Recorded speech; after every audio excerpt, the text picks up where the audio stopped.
கேள்வி எண் 18 எந்த மிருகத்திற்கு ஆளுகை அளிக்கப்பட்டது?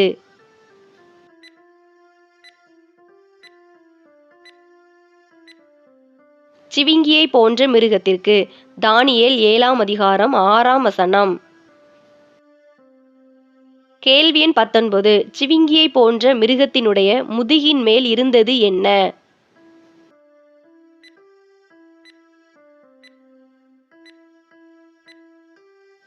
பற்றியின் செட்டைகள் 4. தானியேல் 7ஆம் அதிகாரம் 6ஆம் வசனம். கேள்வி எண் 20 சிவிங்கியை போன்ற மிருகத்திற்கு எத்தனை தலைகள் இருந்தது?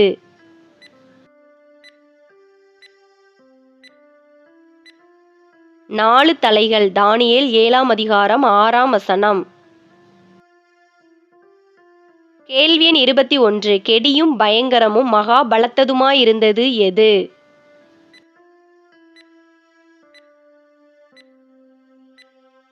சமுத்திரத்திலிருந்து எழும்பின 4ஆம் மிருகம். தானியேல் 7ஆம் அதிகாரம் 7ஆம் வசனம். கேள்வி எண் 22 சமுத்திரத்திலிருந்து எழும்பின 4ஆம் மிருகத்திற்கு டேஸ் பற்கள் இருந்தது?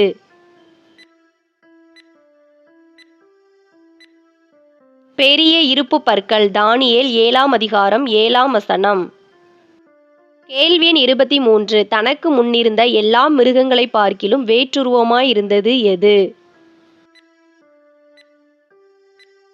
சமுத்திரத்திலிருந்து எழும்பின 4ஆம் மிருகம். தானியேல் 7ஆம் அதிகாரம் 7ஆம் வசனம்.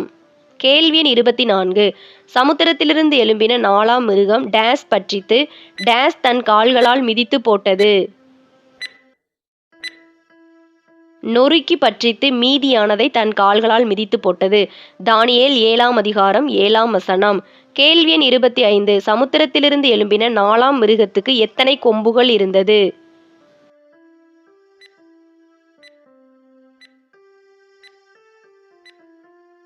பத்து கொம்புகள். தானியேல் 7ஆம் அதிகாரம் 7ஆம் வசனம்.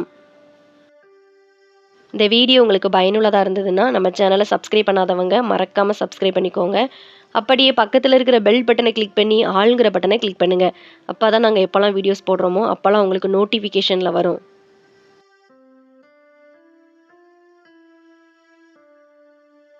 இந்த வீடியோ உங்களுக்கு பிடிச்சிருந்ததுன்னா லைக் பண்ணுங்கள், ஹைப் பண்ணுங்கள். நீங்கள் பண்ணுற ஒரு லைக் தான் இந்த மாதிரி வீடியோஸ் போட எங்களை இன்னும் உற்சாகப்படுத்தும். வேதாகம தேர்வு எழுதும் உங்களுடைய நண்பர்கள் மற்றும் உறவினர்களுக்கும் இந்த வீடியோவை ஷேர் பண்ணுங்கள், அவங்களும் பயன்பெறட்டும். கேள்வி எண் 26 சமுத்திரத்திலிருந்து எழும்பின 4ஆம் மிருகத்தின் 10 கொம்புகளுக்கு இடையிலே எழும்பியது எது?